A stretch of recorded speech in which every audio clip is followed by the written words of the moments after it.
menyaksikan materi kami mengenai manajemen biaya strategis. Sebelum memulai materi, ada istilah bilang tak kenal maka tak sayang.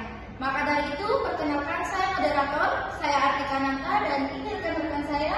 Saya Yohanes Firlianzen. Saya Michelle Suliatai. Saya Irvin Florida Leki. Saya Imelda Francisca Betty.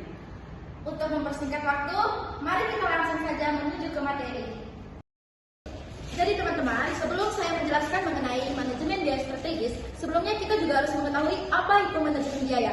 Jadi, manajemen biaya adalah proses perencanaan, pengelolaan, dan juga pengendalian biaya dalam suatu perusahaan agar penggunaan sumber daya itu lebih efisien atau hemat dan juga lebih efektif atau tepat sasaran untuk mencapai tujuan tertentu.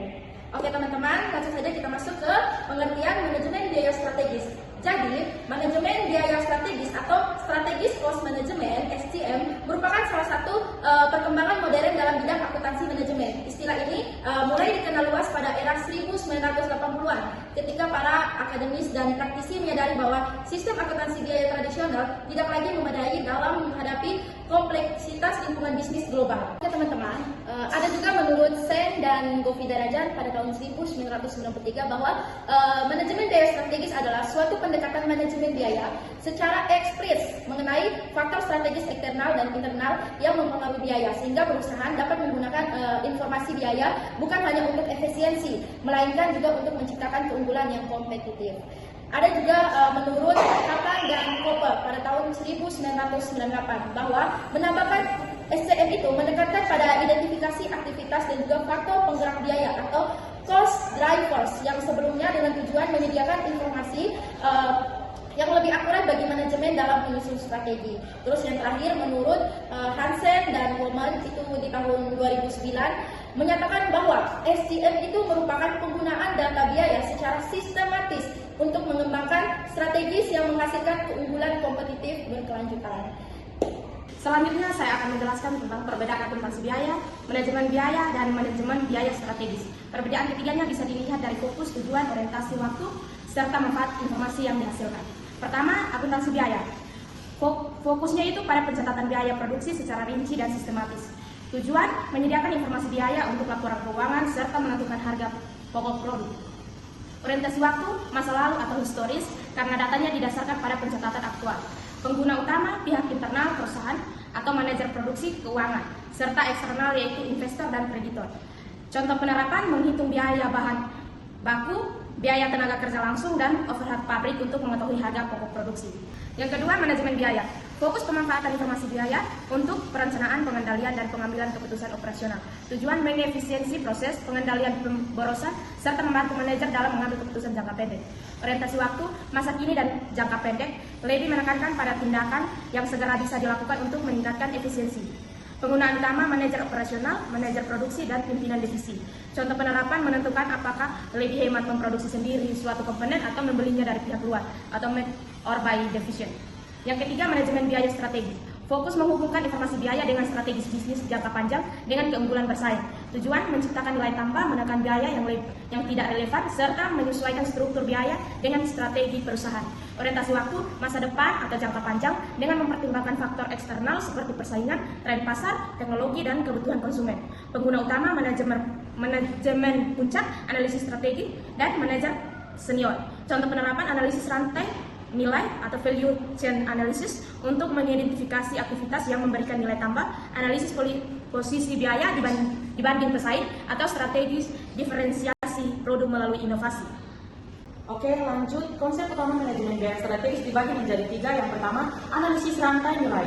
Analisis rantai nilai menjelaskan bahwa setiap perusahaan memiliki serangkaian aktivitas mulai dari pengadaan bahan baku hingga distribusi produk ke konsumen akhir. Yang kedua, analisis posisi strategis. Analisis posisi strategis membagi posisi kompetitif perusahaan ke dalam tiga kategori: kepemimpinan biaya atau cost leadership, diferensiasi atau differentiation, dan fokus atau fokus. SCM berperan penting karena informasi biaya yang dihasilkan dapat mendukung strategis yang dipilih. Yang ketiga, analisis pergerakan biaya atau cost driver analysis. Membedakan cost driver menjadi dua kategori utama, yaitu structural cost driver yang terkait dengan keputusan jangka panjang atau misalkan skala ekonomi, teknologi, lokasi, atau pabrik, dan executional cost driver yang terkait dengan efisien pelaksanaan aktivitas atau misalnya kualitatif tenaga kerja atau manajemen persediaan. Teknik alat dalam manajemen biaya strategis dibagi menjadi 5. Yang pertama, aktivitas basic costing atau ABC. Menurut Kaplan atau Koppel 1998, ABC merupakan metode yang mengalokasikan biaya berdasarkan aktivitas yang konsumsi produk atau jasa. Yang kedua, target costing. Target costing diterapkan sejak tahap desain produk. Metode ini menyesuaikan biaya dengan harga pasar dan laba yang diinginkan. Yang ketiga, Kaizen costing berasal dari filosofi Jepang, yaitu Kaizen yang berarti perbaikan berkelanjutan. Kaizen costing mendorong pengurangan biaya secara bertahap dan terus-menerus hingga perusahaan dapat mempertahankan keunggulan biaya dalam jangka panjang. Yang keempat, life costing menganalisiskan biaya produk berkepanjangan siklus hidupnya, mulai dari desain, produksi, distribusi hingga layanan purba jual. Yang kelima, benchmarking. Menurut Keynes tahun 1989, benchmarking adalah proses memperbandingkan praktik perusahaan dengan best practice dalam industri untuk kemudian diabsorpsi dan disesuaikan. Baik, di sini saya akan menjelaskan mengenai penerapan manajemen biaya strategis dalam perusahaan. Secara umum, penerapan SCM dalam perusahaan dapat dilakukan melalui beberapa tahap penting. Yang pertama, perusahaan perlu memahami visi, misi, serta strategi jangka panjang yang dijalankan. Tanpa pemahaman yang jelas mengenai arah strategis perusahaan, informasi biaya yang dihasilkan tidak akan memiliki relevansi yang kuat. Kedua, perusahaan harus memetakan seluruh aktivitas dan rantai nilai, baik aktivitas utama maupun aktivitas mendukung.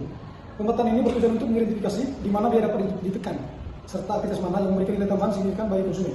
Ketiga, perusahaan perlu menerapkan alat dan teknik SCM sesuai dengan kebutuhan dan karakteristik industrinya. Misalnya, perusahaan manufaktur elektronik akan lebih banyak menggunakan live cleaning costing karena perlu memiliki siklus hidup yang relatif singkat, sementara perusahaan otomotif lebih banyak menerapkan target costing sejak tahap desain produk. Berikutnya, tantangan dalam implementasi manajemen biaya strategis. Yang pertama, keterbatasan sistem informasi dan data. Sistem akuntansi tradisional biasanya hanya mencatat biaya per departemen, bukan berdasarkan aktivitas. Yang kedua, resistensi terhadap perubahan. Banyak karyawan, khususnya manajer menengah, menolak perubahan karena takut kehilangan kendali, takut dinilai objektif, atau malas keluar dari zona nyaman. Yang ketiga, kebutuhan investasi awal yang tinggi. Biaya awal yang besar, perusahaan harus keluar dana untuk sistem informasi, pelatihan, konsultasi, sampai riset pasar, padahal manfaatnya baru terasa jangka menengah sampai panjang. Ini jadi dilema terutama untuk perusahaan yang fokus ke keuntungan jangka pendek. Yang keempat, kompleksitas analisis dan implementasi. Analisis SCM menuntut analisis detail tentang rantai nilai, struktur biaya dan persaingan. Misalnya pada metode ABC, perusahaan harus identifikasi aktivitas, tentukan cost driver, dan ukur biaya dengan tepat. Proses ini rumit dan butuh tenaga ahli. Yang kelima, dinamika lingkungan eksternal. Perubahan teknologi, harga bahan baku, regulasi, bahkan persaingan global bisa membuat strategi yang sudah disusun jadi tidak relevan. Yang terakhir, keterbatasan dukungan manajemen puncak. Kurangnya dukungan dari manajemen puncak, kadang top manajemen lebih fokus pada target jangka pendek atau pemasaran. Padahal tanpa dukungan penuh, unit di bawahnya biasanya tidak termotivasi. Jadi komitmen pimpinan itu sangat penting. Sekian presentasi dari kelompok kami, semoga bermanfaat untuk kita semua. Kami ucapkan terima kasih. Saya akhiri. Assalamualaikum warahmatullahi wabarakatuh. Bye-bye.